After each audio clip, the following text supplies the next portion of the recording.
కార్తీక పురాణం 4వ అధ్యాయము దీపారాధన మహత్యము. వశిష్ఠుడు, మిథిలానగరధీశ, పరిపూర్ణమైన పుణ్యాన్ని ప్రసాదించే దీపారాధన వైభవాన్ని వివరిస్తాను, శ్రద్ధగా విను అన్నాడు. దీపారాధన ఏ విధంగా, ఎక్కడ, ఎప్పుడు, ఏ ఏ ఆశయాలతో, ఏ ఏ కోరికలు తీరాలని చేయాలో వివరంగా చెప్పాడు. రాజర్షి, కార్తీక మాసంలో గోపుర ద్వారం దగ్గర కానీ, శివలింగం ముందు కానీ, నదీ తీరంలో కానీ దీపాన్ని వెలిగించాలి.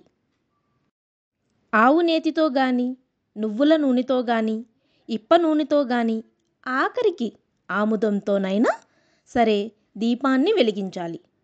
పుణ్యం కోసమో, ప్రసిద్ధి కోసమో, గొప్ప కోసమో, కోరికలు తీరడం కోసమో, దేనికైనా సరే తెలియక కానీ తెలిసి కానీ దీపాన్ని వెలిగించాలి. ఏ విధంగా వెలిగించినా వెలిగించిన వారికి దీపారాధన చేసిన ఫలితం లభిస్తుంది. దీపాన్ని పైకి ఎగదోసి వెలిగించినా సరే దీపారాధన చేసిన ఫలితం కలిగి తీరుతుంది. ముక్తి లభిస్తుంది, కోరికలు సిద్ధిస్తాయి. మహారాజా, పూర్వం పాంచాల రాజాధిపతికి సమస్త భోగభాగ్యాలు ఉన్నాయి. కానీ సంతానమే లేదు. ఆ కొరతతో రాజదంపతులు ఎంతగానో కృంగిపోయారు. వారు అంతులేని దానధర్మాలు చేశారు. ఫలితం లభించలేదు.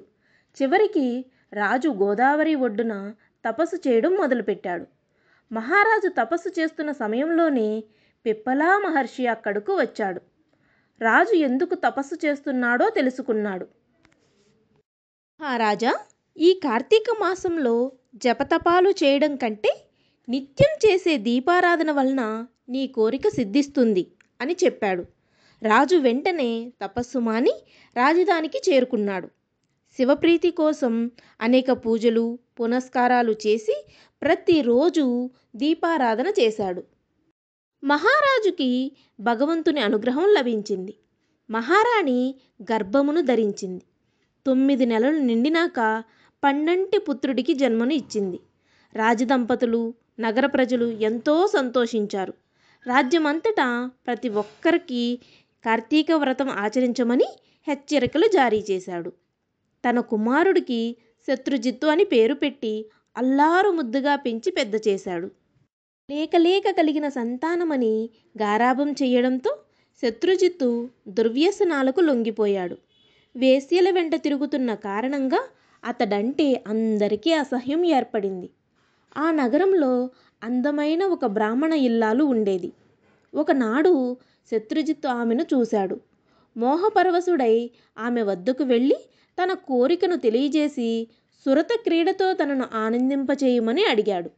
అందచందాల ఆ బ్రాహ్మణ స్త్రీ కూడా రాకుమారుని అందచందాలకు మురిసిపోయి అతడి కోరికను అంగీకరించింది. ఆనాటి నుండి వాళ్ళు ప్రతిరోజు ఒకచోట కలుసుకుంటూ కామక్రీడలతో కులుకుతుండేవారు. క్రమంగా వీరి రహస్య వ్యవహారం బట్టబయలై అందరికీ తెలిసింది. ఆమె భర్త కూడా వీరిద్దరినీ గమనించాడు. ఎట్లాగైనా వీళ్ళని చంపాలని కక్ష కట్టాడు. సమయం ఎప్పుడు దొరుకుతుందా అని ఎదురు చూస్తూ ఉన్నాడు. అది కార్తీక పూర్ణిమ సోమవారం. రాకుమారుడు బ్రాహ్మణ స్త్రీ శివాలయంలో కలుసుకోవాలని నిర్ణయించుకున్నారు. అర్ధరాత్రి నిద్రలేచి తన ప్రియుడైన రాకుమారుని కలుసుకోవడానికి బయలుదేరింది బ్రాహ్మణ స్త్రీ.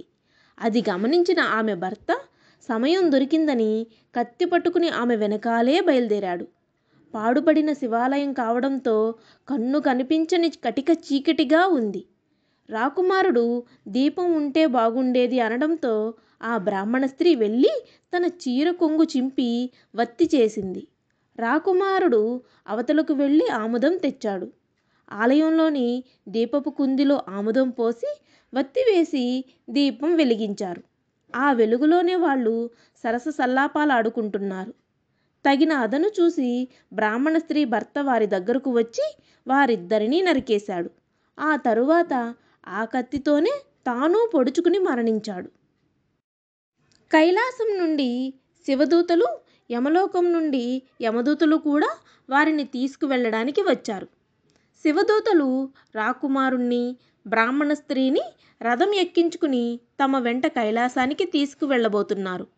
బ్రాహ్మణ ఇల్లాలి భర్తని యమభటులు నరకానికి తీసుకుని ప్రయాణమైనారు.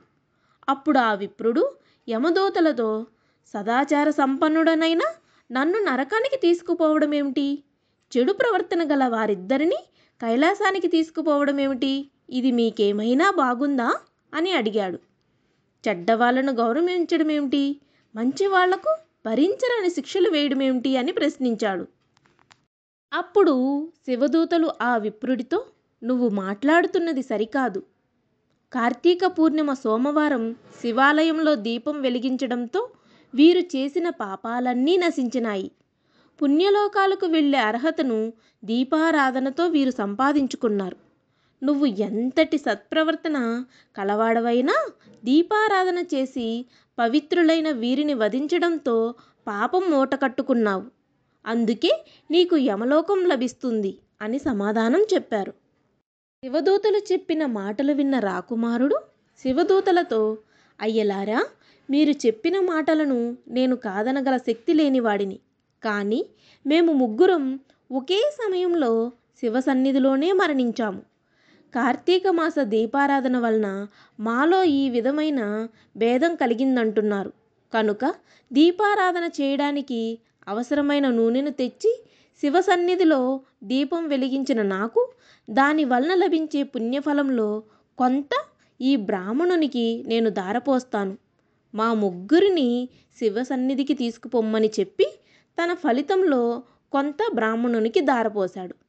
రాకుమారుడు చేసిన ఆ మంచి పనితో వాళ్ళ ముగ్గురు శివదూతలతో కలిసి కైలాసానికి వెళ్ళారు. మోక్ష సిద్ధిని పొందారు.